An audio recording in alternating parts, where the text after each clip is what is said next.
اعوذ باللہ من الشیطان الرجیم بسم اللہ الرحمن الرحیم رب اشرح لی صدری ویسر لی امری واحلل عقدۃ من لسانی یفقہوا قولی رب یسر ولا تعسر وتمم بالخیر اللہم لا سہل الا ما جعلتہ سہلا وانت تجعل الحزن اذا شئت سہلا رب زدنی علما رب زدنی علما رب زدنی علما آمین یا رب العالمین۔ آج ہم انشاءاللہ سورہ آل عمران کی آیت نمبر 15 سے آنورڈ دیکھیں گے۔ اللہ کا لاکھ لاکھ شکر کہ اس نے ہمیں ہمت اور توفیق عطا فرمائی کہ ہم اپنے دن کا آغاز اس کے بابرکت کلام سے کریں، اور اس کے اوپر ہماری خوش نصیبی کہ اس نے ہمیں ایک رمضان جیسا مہینہ ہماری زندگی میں عطا کیا، اور ہمیں موقع ملا کہ ہم اپنی کمیوں کو دور کر سکیں اور اللہ سے ہم زیادہ سے زیادہ بخشش اور مغفرت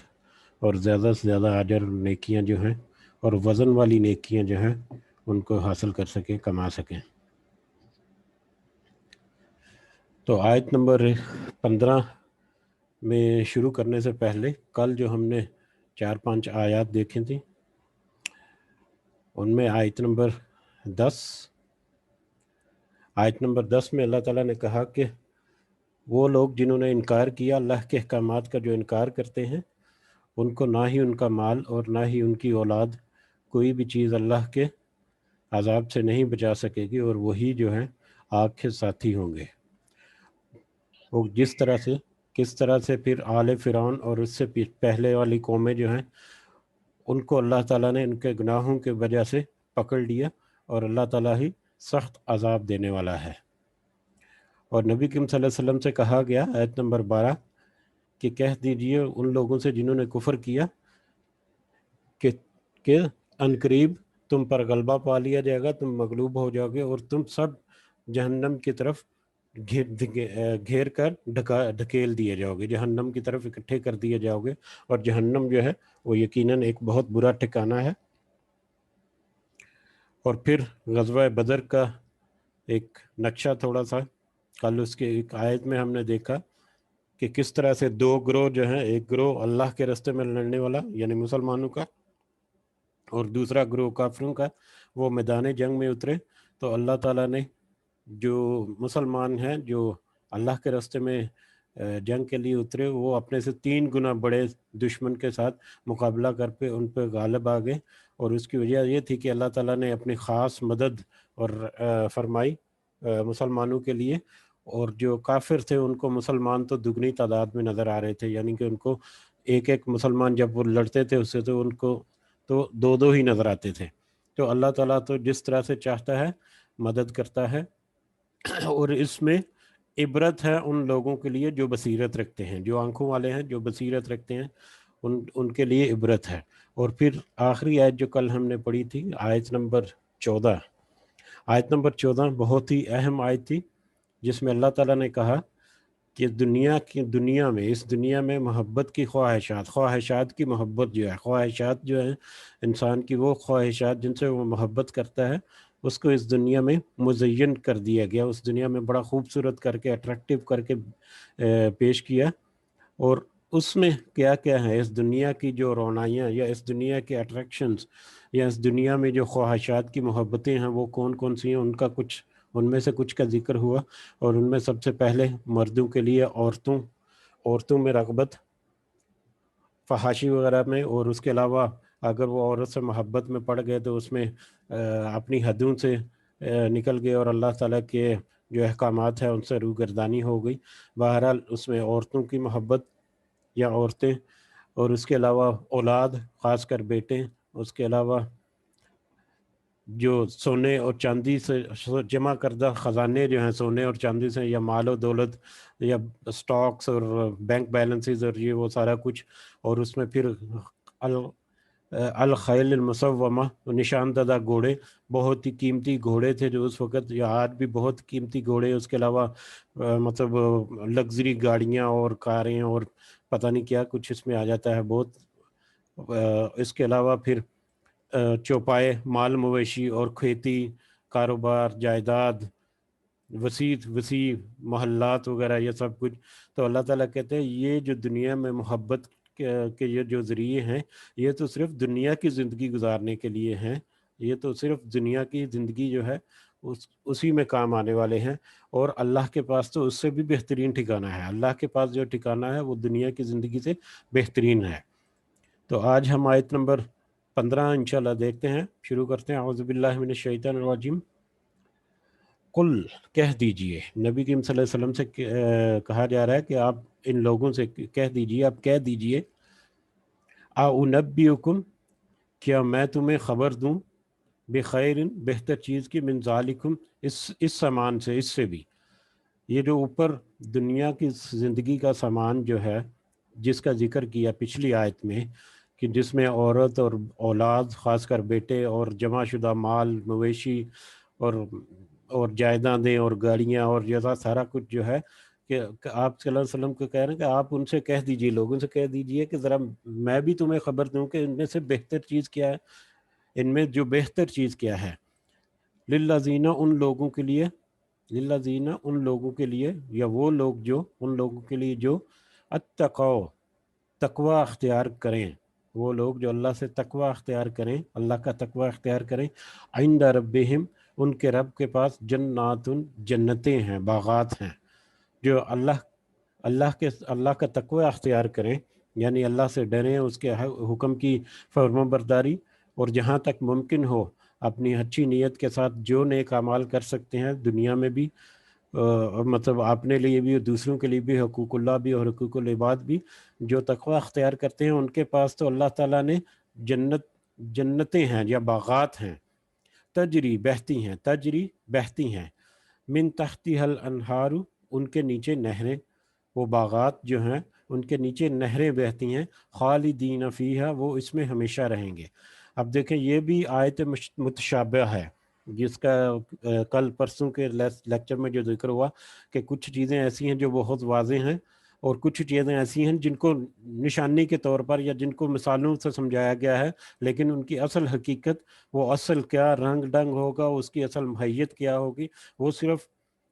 جب ہمارے سامنے آئیں گی تو اسی وقت پتہ چلے گی، یا جب تک اللہ چاہے وہ ہم سے پردے میں ہیں۔ تو ان چیزوں میں ان کی حیت کے بارے میں بہت زیادہ ڈیپ جانا، یہ جو ہے اس سے تھوڑا سا اعتماد کرنا چاہیے، تھوڑا سا پیچھے رہنا چاہیے۔ ہاں البتہ علم والے جو ہیں، جو پختہ علم رکھتے ہیں، جو یقین رکھتے ہیں، اور وہ کسی مناسب طریقے سے اس میں تحقیق کرتے ہیں، تو وہ ایک اور میٹر ہے۔ بہرحال یہ جنتیں کیسی ہوں گی، باغات کیسے ہوں گے، ان کی لینڈسکیپنگ کا جو یہاں پر تھوڑا سا نقشہ کھینچا ہے اللہ تعالیٰ بار بار، کہ وہ ایسے جنت ہوں گے جن کے نیچے نہریں بہتی ہوں گی۔ تو اب دیکھیں آج بھی نہروں کے پاس یا سمندر کے کنارے پہ جو گھر ہیں یا کوٹھیاں ہیں، اور اس کے علاوہ دریا کے پاس یا کسی گھر کے پاس اگر نہریں وغیرہ، تو وہاں پر کتنی زمین کی قیمت ویسے ہی بڑھ جاتی ہے۔ تو کیسے باغات ہوں گے، ان کی حیت ہمارے لیے جاننا مشکل ہے، لیکن صرف ایک ریزمبلنس کے لیے یا ایک دھندلا سا نقشہ ہمارے ذہنوں میں بننے کے لیے اللہ تعالیٰ نے کچھ مثالوں کے ذریعے بتایا۔ تو بہرحال اللہ تعالیٰ کہتے ہیں کہ وہ جو دنیا کی محبت یا دنیا میں ٹھکانہ جو ہے، دنیا میں صرف کرنے کی جو چیزیں ہیں، ان کو اگر اللہ کی رضا کے لیے خرچ کیا جائے تو پھر تو اللہ کے پاس جنات ہیں، باغات ہیں، جن کے نیچے نہریں بہتی ہیں، اور وہ ان میں ہمیشہ رہیں گے۔ جیسے کہ کل بھی ذکر ہوا کہ وہاں پر پھر موت نہیں، جو جہنم میں چلے گئے خدا نہ خواستہ، اور جو جنت میں چلے گئے انشاءاللہ، تو وہ سب وہاں پر پھر موت نہیں، وہ ہمیشہ ہمیشہ اس میں رہیں گے۔ بلکہ حدیث میں آتا ہے کہ جنت اور دوزخ کے درمیان میں موت کو ایک مینڈے کی صورت میں ذبح کر دیا جائے گا، یعنی موت کو وہاں پر، موت کو بھی موت دے دی جائے گی، تو وہاں پر موت نہیں، ہمیشہ کی زندگی۔ وَأَزْوَاجٌ مُطَہَّرَةٌ، اور اس میں بیویاں پاکیزہ، اس میں پاکیزہ بیویاں. اب بیویاں یہاں پر عام طور پہ بیویاں ازواج، جو بیویاں ہی اس کا ترجمہ کیا جاتا ہے. در حقیقت ازواج جو ہے وہ مطلب ہے جوڑا، جوڑے کو زوج جوڑے کو کہتے ہیں. تو ازواج جو ہے وہ جوڑا، جوڑے سے مطلب کہ اگر مرد ہے تو اس کے لیے عورت، اور اگر عورت ہے تو اس کے لیے مرد. تو جیسے ہم آج کل سپاؤس کا ذکر کرتے ہیں، سپاؤس کا مطلب بھی یہ ہے کہ ایک خاوند ہے اگر تو اس کے لیے بیوی اس کی سپاؤس ہے، اور اگر جو عورت ہے اس کے لیے اس کا خاوند اس کی سپاؤس ہے، اس کا سپاؤس ہے. تو سپاؤس ایکچولی ہے، جوڑے ہوں گے یا بیویاں ہوں گی پاکیزہ. پاکیزہ روحانی طور پر بھی اور جسمانی طور پر بھی، ہر لحاظ سے پاک، صاف ستھری، خوشبودار وہ جوڑے ہوں گے. اور اس سے بھی بڑی بات کیا ہوگی وہاں پر، اس سے بھی بڑی نعمت ہمارے لیے، اس سے بھی بڑی بات وَرِضْوَانٌ مِّنَ اللَّهِ، اور اللہ کی رضامندی، اللہ کی طرف سے رضامندی. اللہ تعالیٰ وہاں پر راضی ہو جائے گا، سب جنت والوں سے اللہ تعالیٰ راضی ہوگا. اور اللہ کی رضا جس کو مل گئی، اس کے علاوہ اس سے بڑی نعمت یا اس سے بڑی خوشی کسی انسان کو نہیں ہوگی وہاں. واللہ، اور اللہ بصیر بالعباد، خوب دیکھ رہا ہے اپنے بندوں کو. اللہ اپنے بندوں کو ظاہری طور پر، باطنی طور پر کیسی ان کی نیتیں ہیں، کیسی وہ چال ہے، کیا وہ چھپا کر کام کر رہے ہیں، کیا وہ سامنے رکھ کر رہے ہیں، کس قدر وہ اللہ سے ڈرتے ہیں، کس قدر وہ اچھی نیت کے ساتھ کام کرتے ہیں. اللہ تعالیٰ یہ سب کچھ دیکھ رہا ہے. الذین، وہ لوگ، الذین وہ لوگ، یقولون جو یقولون وہ کہتے ہیں. اب یہی جو اللہ سے تقوی اختیار کرتے ہیں جس کا پچھلی آیت میں ذکر ہوا، انہی کی آگے کنٹینیوشن. وہ جو کہتے ہیں ربنا، اے ہمارے رب.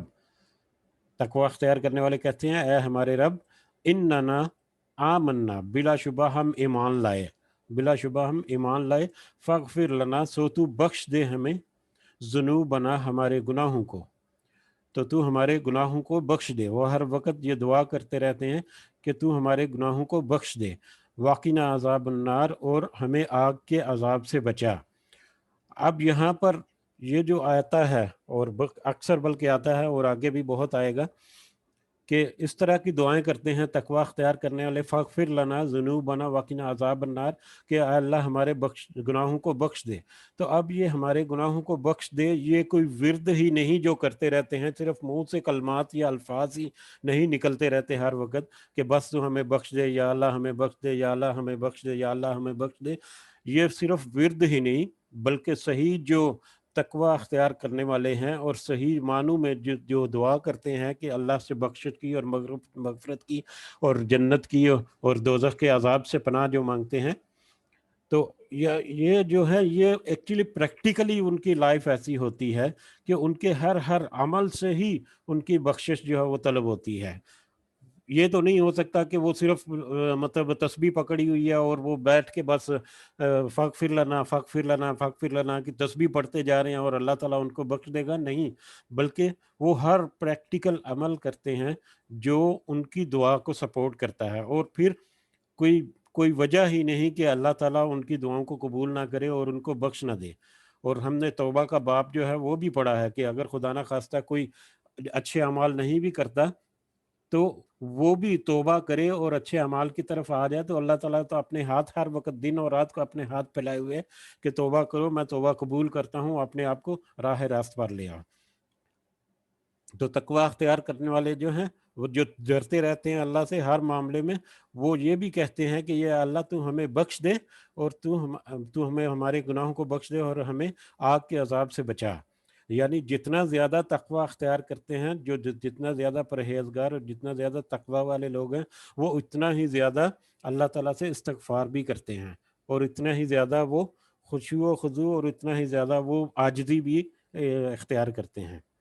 اب انہی کی فردر آگے کس میں ہے، کس میں نہیں، ان کی آگے کوالٹیز جو ہیں پریکٹیکلی وہ کیا کرتے ہیں. پچھلی آیت میں تو آیا کہ وہ دعا کرتے ہیں تقوی اختیار کرنے والے. اب یہاں پر ہے اس آیت میں کہ وہ پریکٹیکلی کیا کرتے ہیں، عملاً ان کا عمل کیا ہے. الصابرین، وہ صبر کرنے والے ہیں. الصابرین، وہ سب صبر کرنے والے. اب صبر کی 3 قسمیں ہم نے پڑھی تھی حدیث کی مجالس میں، کہ صبر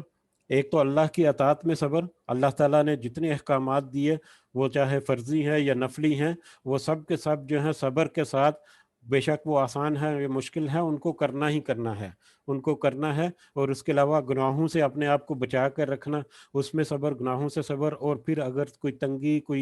کوئی آزمائش آ جائے، کوئی بیماری آ جائے، کوئی اس طرح کا معاملہ آ جائے، تو پھر اس میں بھی صبر کر کے، شکر کر کے اللہ کی طرف ہی متوجہ رہنا۔ یہ صبر کی ساری بڑے تفصیل سے ہم نے پڑھا تھا۔ تو وہ صبر کرتے ہیں، پریکٹیکلی وہ صبر کرنے والے لوگ ہیں۔ والصادقین، اور وہ سچ بولنے والے ہیں۔ اب سچ بولنے والے، سب سے بڑا سچ تو یہ ہے کہ وہ یہ ایمان لائیں کہ اللہ ایک ہے اور اس کا کوئی معبود نہیں، وحدہ لا شریک لہ، ٹھیک ہے، یہ سب سے بڑا سچ۔ اور اس کے بعد پھر اس کے نبیوں پر، اس کی کتابوں پر، اس کے رسولوں پر، اس کے فرشتوں پر ایمان لانا، اور ایمان کے سارے تقاضے جو ہم پورے کرنا۔ پھر زندگی گزارنے میں جتنے بھی معاملات ہیں، میں ان میں سچ بولنا، اور سچ صرف زبان سے ہی ادا نہیں کرنا بلکہ قول و فعل میں تضاد نہیں ہے، اور وہ جو بھی کام کرتے ہیں ہمیشہ سچ کے ساتھ کرتے ہیں، سچ کے ساتھ کھڑے رہتے ہیں۔ اپنے روزمرہ کے معمولات میں، کاروبار میں سچ بولنا، اپنی جابز وغیرہ پہ جہی دل جمعی کے ساتھ، سچے دل سے، صدقے دل سے، سچی نیت کے ساتھ، ہر چیز میں سچ جو ہے وہ سچ کا راستہ اختیار کرتے ہیں، تو وہ سچ بولنے والے۔ والقانتین، اور فرمان بردار، اللہ تعالیٰ کی فرمان برداری کرنے والے، ہر معاملے میں جیسے ہی ان کو اللہ کے حکم کا پتہ چلا، جو ان کو علم ہے، سب میں وہ اللہ کی تعالیٰ کی فرمان برداری کرتے ہیں۔ والمنفقین، اور خرچ کرنے والے، اللہ کے راہ میں خرچ کرنے والے۔ اس کا بھی بہت تفصیل سے ہم نے پچھلی آیات میں بھی پڑھا اور احادیث میں بھی، کہ اللہ کے راستے میں خرچ کرتے ہیں اور کن کن لوگوں پر خرچ کرتے ہیں، اور صدقات اور زکوٰۃ اور خیرات اور مال کو خرچ کرنا، یہ سب چیزیں ان میں، تو وہ خرچ کرنے والے بھی وہ لوگ ہیں۔ والمستغفرین، اور وہ بخشش مانگنے والے، ہر وقت وہ اللہ تعالیٰ سے بخشش طلب کرتے رہتے ہیں۔ بالاسحار، رات کے آخری حصے میں۔ والمستغفرین بالاسحار، اور وہ رات کے آخری حصے میں بخشش مانگتے ہیں، یعنی سحری کے وقت، رات کے آخری پہر میں، رات کے آخری حصے میں، یعنی تہجد کے وقت وہ اللہ تعالیٰ سے بخشش مانگتے رہتے ہیں۔ تو وہ سب بخشش، اب سحری کے وقت میں یا رات کے آخری وقت میں، تہجد کے وقت میں اللہ تعالیٰ سے مغفرت، حدیث میں ہے کہ اللہ تعالیٰ جو ہے صبح سحری کے وقت یا تہجد کے وقت یا رات کے آخری پہر میں اللہ تعالیٰ آسمائے دنیا پر نزول کرتے ہیں۔ اللہ تعالیٰ آسمائے دنیا پر، یعنی سب سے نیچے جو آسمان ہے، اس آسمان پہ اللہ تعالیٰ آتے ہیں، اور وہ کہتے ہیں کہ کوئی ہے جو مجھ سے مانگے دعا، کوئی ہے جو دعا کرے میں اس کی دعا قبول کروں، اور کوئی ہے کہ وہ مجھ سے مانگے اور میں اس کو عطا کروں۔ تو وہ قبولیت میں انتہائی زیادہ قبولیت کا وقت سحری کا وقت جو ہے۔ تو وہ جو اللہ سے تقوی اختیار کرتے ہیں، وہ صبر کرنے والے ہیں، وہ سچ بولنے والے ہیں، وہ فرما بردار لوگ ہیں، وہ اللہ کے راستے میں خرچ کرنے والے ہیں، اور وہ سحری کے اوقات میں، تہجد کے اوقات میں اللہ سے بخشش طلب کرنے والے ہیں۔ شاہد اللہ، اور گواہی دی اللہ نے، اور اللہ تعالیٰ نے خود گواہی دی، انہو، کہ یقینی بات ہے، لا الہ، نہیں کوئی معبود، الا ہوا، اس کے سوا۔ اب اللہ تعالیٰ نے گواہی دی کہ اس کے سوا کوئی معبود نہیں۔ والملائکۃ، اور فرشتوں نے بھی۔ اب یہ آیت کا حصہ تھوڑا سا سمجھنے والا یہ ہے کہ اللہ ہی گواہی دے رہا ہے کہ اس کے علاوہ کوئی معبود نہیں۔ اللہ کی گواہی، سب سے پہلا جو شخص گواہی جو دینا ہے، گواہی دینے کا مطلب ایک یہ بھی ہے کہ کسی ایسے شخص کو کچھ بتانا جس کا اس کو علم نہ ہو۔ گواہ یہی ہے نا، عدالت میں جو جا کے گواہی دیتے ہیں جج کے سامنے، تو جج جو ہے وہ تو دیکھ رہا ہے، یا وہ کوشش کر رہا ہے کہ وہ مطلب اس کو سچ سامنے آ جائے، اس کو سچ پتہ چل جائے۔ تو گواہی دینے والا یا گواہ جو وہاں پر جاتے ہیں، وہ لوگ ہوتے ہیں جو کلیم کرتے ہیں کہ ہمیں سچ پتہ ہے، یہ ہم نے اپنی آنکھوں سے دیکھا، یا ہمارے سامنے یہ معاملہ ہوا۔ تو سچ بولنا جو ہے، گواہی دینا جو ہے، وہ در حقیقت کیا ہے کہ سچ کو پیش کرنا، کہ یہ حقیقت ہے اور یہ سچ ہے۔ اور حقیقت سب سے پہلے تو اللہ تعالیٰ کو پتہ ہے، سب سے پہلے تو اللہ ہی حقیقت کا گواہ ہے۔ کیونکہ اللہ ہی ہے جس نے جو سب کچھ بنایا، اللہ کے تخلیق میں سب کچھ، اور اللہ ہی ہے جو سب سے پہلا گواہ ہے، جو سب سے بڑا گواہ ہے، اور اللہ ہی کے دیے ہوئے علم سے پھر دوسرے جو ہیں، دوسرے لوگ جو ہیں وہ سچ بولتے ہیں اور آگے سچ کو پھیلاتے ہیں۔ اور سب سے پہلے کیا ہے؟ شاہد اللہ انہ لا الہ الا ہوا، کہ اللہ نے گواہی دی، اللہ خود گواہی دیتا ہے کہ وہ یقیناً وہی، صرف وہی معبود ہے۔ والملائکۃ، اور فرشتے، یعنی اللہ نے بھی گواہی دی اب کہ وہی معبود ہے، صرف وہی معبود ہے، اور فرشتے نے بھی، اور اس کے فرشتوں نے بھی، یعنی اس کے فرشتے جو ہیں وہ بھی گواہی دیتے ہیں۔ وَأُولُو الْعِلْمِ قَائِمًا بِالْقِسْطِ، اور وہ تمام اہل علم جو انصاف پر قائم ہیں، انصاف پر قائم رہتے ہوئے اہل علم لوگ، وہ پکے علم والے لوگ جنہوں نے علم کی منزلیں طے کی، جن کو اللہ تعالیٰ نے علم اور فہم عطا کیا، اور انہوں نے بڑے صدقے دل سے انصاف کے ساتھ چیزوں کو جانا، انصاف کے ساتھ چیزوں کو پرکھا، انصاف کے ساتھ انہوں نے ہر چیز جو ہے وہ سے دیکھی، سنی، سمجھی، سوچی، اور ایک نتیجہ اخذ کیا۔ اور وہ کیا نتیجہ اخذ کرتے ہیں؟ انصاف پر قائم رہتے ہوئے کہ اللہ ایک ہے، اس کے علاوہ کوئی معبود نہیں۔ لا الہ، نہیں کوئی معبود، لا الہ کہ کوئی معبود نہیں، الا مگر، هو العزیز الحکیم، وہی ہے غالب حکمت والا، وہی ہے غالب حکمت والا۔ صرف اللہ ہی ہے جو غالب ہے ہر چیز پر، اس کائنات کی ہر چیز پر غلبہ رکھنے والا اللہ ہی ہے، اور حکمت کے ساتھ اپنی اس دنیا کو چلانے والا، اور حکمت کے ساتھ فیصلے کرنے، اور حکمت کے ساتھ مطلب کیسے معاملات جو ہیں وہ طے ہو رہے ہیں، صرف وہ حکمت والا صرف اللہ تعالیٰ ہی ہے، سب سے بڑا، عظیم، غالب اور حکمت والا۔ آیت نمبر 19 کی طرف بڑھتے ہیں۔ اعوذ باللہ من الشیطان الرجیم۔ ان الدین عند اللہ، بے شک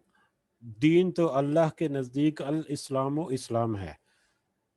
بے شک اللہ کے نزدیک دین تو صرف اسلام ہی ہے۔ اب دین کیا ہے؟ دین ایک پورا کوڈ آف لائف ہے، جس کو کیا کہتے ہیں؟ ایک پورا نظام زندگی، قانون زندگی۔ دین جو ہے وہ پورا قانون زندگی ہوتا ہے، جس کو عام الفاظ میں ہم شریعت بھی کہہ دیتے ہیں، لیکن وہ ہدایات یا وہ کتابچہ یا وہ مطلب معاملات یا وہ ہدایات، وہ رہنمائیاں، وہ انسٹرکشن جو پوری کی پوری زندگی کو گزارنے کے لیے ہوں، وہ دین ہوتا ہے۔ تو ان الدین عند اللہ الاسلام، کے اللہ کے نزدیک تو دین جو ہے وہ صرف اسلام ہی ہے۔ اب یہ کیوں کہا گیا؟ کیونکہ ہم نے سورہ جب شروع ہوئی تھی، اس کے شروع میں ہم سے دیکھا تھا کہ یہ آیت جو ہے، یہ سورت جو ہے، یہ ایڈریس کرے گی یا یہ گفتگو کرے گی عیسائیوں کے بارے میں خاص کر، اور اس کے علاوہ باقی یہودی بھی، اور اس کے علاوہ مشرک بھی، اور مسلمان جو ہیں وہ بھی، ظاہر ہے سارے ہی خطاب ہیں، لیکن عیسائیوں سے بھی اس میں بہت خاص کر خطاب کیا جائے گا۔ تو اللہ تعالیٰ کے نزدیک دین ہی صرف اسلام ہے۔ اس کا مطلب ایک یہ ہے کہ اللہ تعالیٰ نے جتنے بھی ادیان اب تک اس دنیا میں آئے پچھلے نبیوں کے ذریعے، جیسے حضرت عیسیٰ اور موسیٰ اور ہارون اور حضرت آدم سے لے کے حضرت ابراہیم اور پھر نبی کریم صلی اللہ علیہ وسلم تک، تو جتنے بھی نبی آئے سب کا جو پیغام تھا وہ اسلام ہی تھا، سب کا دین جو ہے وہ اسلام ہی تھا، ٹھیک ہے۔ اور اسلام کا مطلب کیا ہے؟ اسلام ایکچولی سلم سے نکلا ہے، جس کا مطلب ہے اپنے آپ کو پیش کر دینا، سر تسلیم خم کر دینا، اپنے آپ کو بندگی میں پیش دے دینا، اپنا سر تسلیم خم کر دینا، یعنی جو حکم ہوا اسی طرح سے اس کے اوپر بجاوری کرنا، اس کی بجاوری کرنا، یہ اس کا اصطلاحی مطلب ہے۔ باقی لغوی معنی جو ہے وہ تو سلامتی ہے، جو عام طور پر ہم جانتے ہیں، جیسے السلام علیکم ورحمۃ اللہ، کہ آپ پر سلامتی ہو اور رحمت ہو اللہ کی۔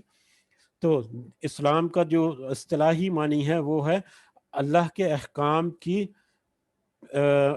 احکام پر سر تسلیم خم کر دینا، جو بھی اللہ نے حکم دیا، جب بھی اللہ نے حکم دیا، جیسے ہی اللہ نے حکم دیا، اس کو من و عن اسی طرح سے تسلیم کرنا اور اس پر عمل کرنا، اور اپنے سر کو اللہ کی رضا کے سامنے جھکا دینا، یہ اسلام ہے۔ اور اللہ تعالیٰ نے جتنے نبی گزرے نبی کریم صلی اللہ علیہ وسلم تک، آدم علیہ السلام سے لے کر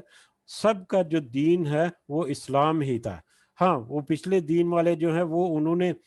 نے اس سے اختلاف کیا اور کجیاں اور ٹیر نکالی اور مطلب تکذیب کی، وہ سارے معاملے ہم بہت دفعہ پڑھ بھی آئے ہیں۔ بہرحال اللہ نے تو صرف دین اسلام کو ہی پسند کیا ہے، اللہ کے نزدیک تو صرف دین جو ہے وہ اسلام ہی ہے۔ وَمَا اخْتَلَفَ الَّذِينَ، اور نہیں اختلاف کیا ان لوگوں نے جو اوت الکتابہ، جن کو کتاب دی گئی، یعنی پچھلے لوگ جن کو کتابیں دی گئیں انہوں نے نہیں اختلاف کیا، الا مگر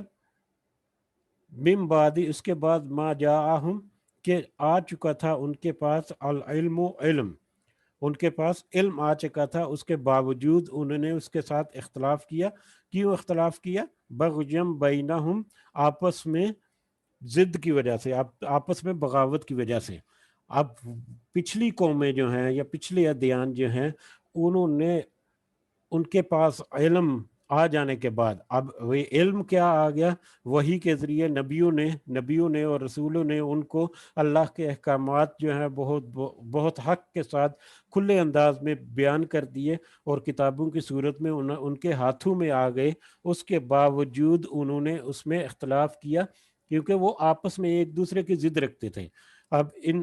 آپس میں ایک دوسرے کی ضد رکھنے کی سب سے بڑی مثالیں جو آج بھی ہمیں ملتی ہیں وہ یہودیوں اور عیسائیوں کی آپس میں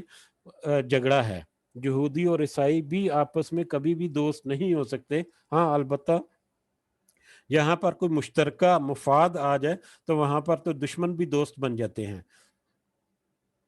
تو وہ آپس میں اختلاف رکھنے کی وجہ سے جو ان کو علم دیا گیا، جو ان کو رہنمائیاں اور کتابیں دی گئیں، ان میں انہوں نے اختلاف کیا، جبکہ اللہ نے تو دین اسلام کو ہی ان کے لیے بھی پسند کیا تھا، جیسے امت محمدی صلی اللہ علیہ وسلم کے لیے، اسی طرح پچھلی امتوں کے لیے بھی تھا، لیکن ان میں اختلاف زیادہ رہا، جس کی وجہ سے وہ گمراہ رہے۔ اور اختلاف کی وجہ تھی کہ وہ ضدی تھے، وہ ایک دوسرے سے بغاوت کرتے تھے، وہ تکذیب کرتے تھے، وہ بس اپنی سرکشی میں تھے۔ وَمَن يَكْفُرْ، اور جو انکار کرے بھی آیات اللہ، اللہ کی آیات کا، اور جو اللہ کی آیات کا انکار کرے، فَإِنَّ اللَّهَ، تو بے شک اللہ سریع الحساب، جلد حساب چکانے والا ہے۔ اللہ تعالیٰ جو ہے وہ تو حساب میں بھی بہت جلدی کرے گا۔ اب یہ جلد حساب کرنے والا، اس کا کیا مطلب؟ کہ اللہ تعالیٰ جو ہے انصاف کرنے میں دیر نہیں لگاتا، ٹھیک ہے؟ جتنی مہلت دے چکا یا جتنی ڈھیل دی ہوئی ہے اتنی ڈھیل تک رہے گا، جیسے ہی اللہ کی پکڑ ہوئی اللہ نے اسی وقت انصاف کر دینا ہے۔ اور ہم اگر اپنی زندگی کو دیکھیں، میں صرف ایک ایگزامپل کے طور پر سمجھا رہا ہوں کہ اتنی جلدی حساب چکانے والا کا کیا ہے، کہ ہم آج زندگی میں، میری ایج جو ہے جو تقریباً 47 سے بھی زیادہ ہو گئی ہے، آج بھی میں اگر بچپن کی باتوں کو یاد کروں یا پچھلے زمانوں کی 10 15 20 25 30 سال 40 سال پہلے کی باتیں اگر یاد کروں، تو مجھے آج بھی لگے گا کہ یہ تو کل کی باتیں ہیں۔ آج بھی ہم پرانے دوستوں سے ملے تو ہمیں لگے گا کہ یار اتنی جلدی وقت گزر گیا۔ یہ بچے جو ہیں، خاص کر مطلب جو نوجوان ہیں ہمارے پاس، ابھی ماشاءاللہ 2 نوجوان تو ہیں اس کلاس میں بھی، سماما اور اسامہ، کہ زندگی جو ہے وہ اتنی تیزی سے گزرتی ہے، ہمیں 1 گھنٹہ کبھی کبھی گزارنے میں بڑا ٹائم لگتا ہے، لیکن ہم جب زندگی گزار چکے ہوں تو ہمیں اندازہ ہوتا ہے کہ ہم نے اپنی زندگی کو ضائع کر دیا۔ خدا نہ خواستہ اگر ہمارے اعمال ایسے رہے اور اگر ہم ایسے معاملات میں پڑے رہے جس سے چلو گناہ اگر نہ بھی لیں، لیکن ایسے کاموں میں نہیں ہیں جن سے ثواب ملے اور جن سے اللہ کے احکامات کی اور اللہ کے دین کے غلبے کی طرف نہ ہو، تو یقیناً ہم اپنی زندگی کو ضائع کر رہے ہیں۔ اور پھر اچانک ہمیں پتہ چلے گا کہ وہ ہماری تو زندگی اتنی گزر گئی اور یہ تو ہم نے تو کچھ بھی نہیں کیا۔ اور پھر قیامت کے دن بھی ہمیں ان لوگوں کا ذکر ملتا ہے جو کہیں گے کہ یا اللہ ہمیں ایک موقع اور دے دے، یہ تو ہماری تو زندگی بڑی تھوڑی تھی، ہم نے تو بڑے کم اعمال کیے، اگر ہمیں موقع ملتا تو ہم سے زیادہ کرتے، تو ایک موقع ہمیں اور مل جائے۔ تو اس طرح کے بہت واقعات ملتے ہیں یا بہت باتیں ہیں، اگر ہم سوچیں تو ہمیں اندازہ ہوگا کہ زندگی جو ہے وہ کتنی جلدی گزر رہی ہے، جس کا ہمیں اندازہ اس وقت نہیں ہو رہا، لیکن آئندہ آنے والے وقت میں ایک وقت ضرور آئے گا جب ہم یہ سوچیں گے، یا جب ہمارا جو دماغ ہے وہ یقیناً اس بات پر یقین کر لے گا کہ ہم بہت جلدی میں زندگی گزار کر آ گئے،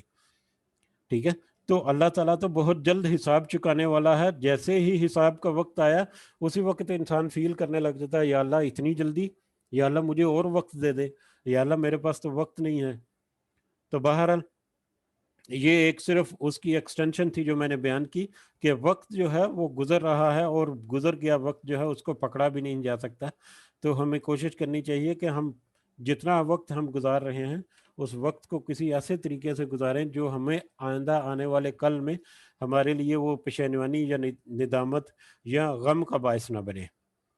تو وَمَن يَكْفُرْ بِآيَاتِ اللَّهِ فَإِنَّ اللَّهَ سَرِيعُ الْحِسَاب، تو جو انکار کرتا ہے اللہ کی آیات کا تو بے شک اللہ جو ہے وہ حساب بھی بہت جلد چکانے والا ہے۔ اگر اس نے انکار کیا تو یقیناً اس کے بدلے میں انصاف کے ساتھ اللہ تعالیٰ اس کو سزا جو ہے وہ بھی دے گا۔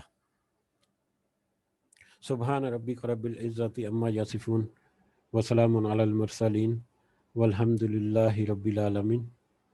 سبحانک اللہم و بحمدک اشہد ان لا الہ الا انت استغفرک و اتوب الیک۔ جی یہیں پر آج کی کلاس اختتام پہنچتی ہے۔ اگر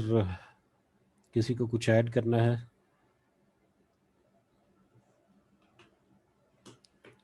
رمضان کا شیڈول بہت ٹائٹ ہوتا ہے ہمارے ہاں، تو بہرحال کوشش کر رہے ہیں اللہ تعالیٰ ہمیں استقامت دے، اور جو کوشش کرتے ہیں اللہ تعالیٰ ان کو بھی جزائے خیر دے، اور اللہ تعالیٰ ہمارے اعمال کو قبول کرے، اور ہمارے رمضان کو اللہ تعالیٰ اتنا اچھا اور اتنا مغفرت والا ہمارے لیے بنا دے کہ ہم مطلب ایک وقت آئے کہ ہم اس کا صحیح معنوں میں ہمیں اس کا اجر ملے اور اس کا فائدہ ملے۔ سبحان ربک رب العزت عما یصفون وسلام علی المرسلین والحمد للہ رب العالمین۔ السلام علیکم ورحمۃ اللہ وبرکاتہ۔